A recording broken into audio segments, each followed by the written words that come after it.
ഒറ്റപ്പാലം നഗരസഭ വാർഡ് വിഭജനത്തിൽ വ്യാപക ക്രമക്കേട് ആരോപിച്ച് വാർഡ് കൗൺസിലർ സജിത്ത്. ഒരു വീട്ടിലുള്ള വോട്ടുകൾ തന്നെ വിഭജിച്ചാണ് വാർഡ് വിഭജനമെന്നും സജിത്ത്. തദ്ദേശ തിരഞ്ഞെടുപ്പിന് മുന്നോടിയായി നടന്ന വാർഡ് വിഭജനങ്ങളിൽ വ്യാപക ക്രമക്കേടുകളാണ് ഉള്ളതെന്നാരോപിച്ചാണ് ഒറ്റപ്പാലം നഗരസഭ വാർഡ് കൗൺസിലർ രംഗത്ത് വന്നത്. നഗരസഭയിലെ എഞ്ചിനീയറിംഗ് വിഭാഗം അതിർത്തി നിശ്ചയിച്ചപ്പോൾ ഒരു വീട്ടിലുള്ള വോട്ടുകൾ വിഭജിക്കപ്പെട്ടു എന്നും സജിത്ത് പറഞ്ഞു. നഗരസഭയിൽ നടത്തിയ വാർഡ് വിഭജനവുമായി ബന്ധപ്പെട്ട് നിരവധി ആക്ഷേപങ്ങളാണ് ഉയർന്നു വരുന്നത്. ഒറ്റപ്പാലം നഗരസഭാ പ്രദേശങ്ങളിലെ വാർഡ് വിഭജനം യഥാർത്ഥത്തിൽ വാർഡല്ല വിഭജിച്ചിരിക്കുന്നത്, വീടും വീട്ടിലുള്ളവരെയുമാണെന്നാണ് നിലവിൽ വോട്ടർ പട്ടിക പരിശോധിച്ചപ്പോൾ മനസ്സിലാക്കാൻ കഴിയുന്നത്. ഒരു വീട്ടിൽ അച്ഛനും അമ്മയും ഉണ്ടെങ്കിൽ മകനില്ല, അതുപോലെ തന്നെ മകനും ഭാര്യയും ഉണ്ടെങ്കിൽ അച്ഛനും അമ്മയും ഇല്ല.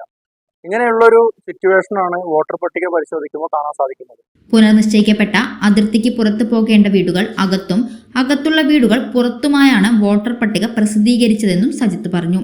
ഇതിന് പ്രധാനമായിട്ടും വന്നിട്ടുള്ള പ്രശ്നം എന്തെന്നാൽ എഞ്ചിനീയറിംഗ് വിഭാഗം, ഒറ്റപ്പാലം നഗരസഭയുടെ എഞ്ചിനീയറിംഗ് വിഭാഗം ഒരു മാപ്പ് ചിട്ടപ്പെടുത്തുകയും അതിനനുസരിച്ച് റവന്യൂ വിഭാഗം ഒരു അനുബന്ധം രേഖ ഉണ്ടാക്കുകയുമാണ് ഇവിടെ ചെയ്തിരിക്കുന്നത്. ഡീലിമിറ്റേഷനുമായി ബന്ധപ്പെട്ട് ഈ അനുബന്ധം രേഖ ഉണ്ടാക്കിയതിൽ നിലവിലുള്ള വാർഡ് വിഭജനവുമായി ബന്ധപ്പെട്ട് അതിർത്തികൾ നിശ്ചയിക്കപ്പെട്ട് ആ അതിർത്തികൾക്ക് ഉള്ളിൽ വരേണ്ട വീടുകൾ അതിർത്തികൾക്ക് പുറത്തും, ആ അതിർത്തികളിൽ പുറത്തു പോകേണ്ട വീടുകൾ നിലവിലുള്ള വാർഡുകളുടെ അതിർത്തിക്ക് ഉള്ളിലുമാണ് വന്നിരിക്കുന്നത്.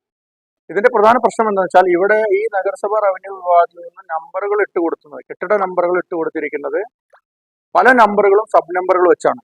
ഈ സബ് നമ്പറുകളൊന്നും ഈ പറയുന്ന ഇലക്ഷൻ കമ്മീഷന്റെ സോഫ്റ്റ്വെയറിൽ അപ്ഡേറ്റ് ആയിട്ട് നമുക്ക് കയറുകയില്ല. ഈ ഒരു പ്രശ്നം കാരണം കൊണ്ട് ഈ സബ് നമ്പറുകളുള്ള വീടുകളും ആ കെട്ടിടത്തിലുള്ള ആളുകളും കൃത്യമായിട്ട് വോട്ടർ ലിസ്റ്റിൽ വന്നിട്ടില്ല. വിഷയത്തിൽ തെരഞ്ഞെടുപ്പ് കമ്മീഷനും നഗരസഭാ സെക്രട്ടറിക്കും പരാതി നൽകുമെന്നും സജിത്ത് പറഞ്ഞു. അപ്പോൾ മുന്നോട്ടുള്ള ജനാധിപത്യ സംവിധാനത്തിലൂടെയുള്ള നല്ലൊരു ഭരണ സംവിധാനം നമുക്ക് നടപ്പാക്കണമെങ്കിൽ, ആനുകൂല്യങ്ങൾ കൊടുക്കണമെങ്കിലും അല്ലെങ്കിൽ വികസന പ്രവർത്തനം നടത്തണമെങ്കിലും ഏതൊരു സാഹചര്യത്തിലും നമുക്ക് കൃത്യമായൊരു നിർദ്ദേശങ്ങൾക്കനുസരിച്ച് പ്രവർത്തിക്കണമെങ്കിൽ ഈ പറയുന്ന അതിർത്തികൾ കൃത്യമായി നിർണയിച്ച അടിസ്ഥാനത്തിൽ വീടുകളും ആ വീടുകളിലുള്ള വോട്ടർമാരെയും ചിട്ടപ്പെടുത്തേണ്ടതുണ്ട്. അടിയന്തരമായിട്ട് ഈ വിഷയങ്ങൾ ചൂണ്ടിക്കാട്ടി ഒറ്റപ്പാലം നഗരസഭാ സെക്രട്ടറിക്കും തെരഞ്ഞെടുപ്പ് കമ്മീഷനും പരാതി നൽകാനാണ് തീരുമാനം.